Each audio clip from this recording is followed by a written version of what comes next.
Hello, friends. I'm your host, Dave Layton, and welcome to Signs of Our Time, discovering America's heritage, one sign at a time. This podcast is designed to provide the story behind the story found on America's roadside historical signs. When I was a child, I really enjoyed the 1930s children's story, The Little Engine That Could. I enjoyed the bravery and persistence of a small train engine that saved the train and pulled it over great hills. It teaches us optimism and hard work. Well, there is one real-life example of this principle in San Francisco. It's the Golden Hydrant. Well, here's the story behind the story. One of the most destructive forces in nature is an earthquake. Damage can be extensive even beyond the immediate area of the earthquake.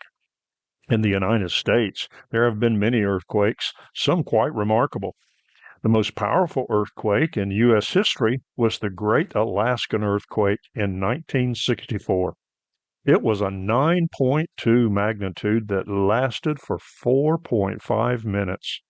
In addition to its physical destruction to the land and homes of the south central Alaskan area, it also claimed 139 lives. Well, the earthquake I want to focus on in this episode is the 1906 San Francisco earthquake. It was a 7.9 magnitude earthquake. This may seem small compared to the Alaskan earthquake, but the resulting damage was far greater. It resulted in approximately 3,000 deaths, and over 300,000 people were left homeless. And the fire that followed it destroyed approximately 80% of the city. While the earthquake itself caused significant damage, it was the fires fueled by ruptured gas mains that caused the most damage. And water lines burst, preventing firefighters from having the ability to extinguish the fires. I want to focus on one fire hydrant that not only survived the earthquake, but was able to provide water. It was the little fire hydrant that could. This lone fire hydrant was located in the historic Mission District. It survived the quake and supplied firefighters with enough water to extinguish the fires in the immediate area. As the fires raged, firefighters scoured the city seeking water to douse fires that continued for days after the quake.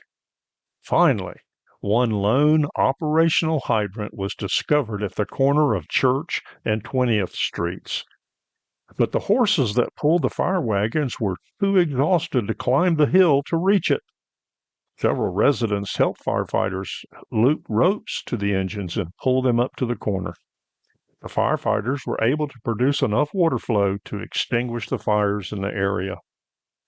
Following the event and the rebuilding of San Francisco, a tradition was born. Every year, on April the 18th, fire department members and relatives of earthquake survivors gather at Lotta's Fountain. Lotta's Fountain also survived the quake, and they proceed to Dolores Park, where the fire hydrant is located. Then at 5:12, the exact time of the great earthquake that struck San Francisco, the hydrant is painted gold. Hence the nickname of the Golden Hydrant.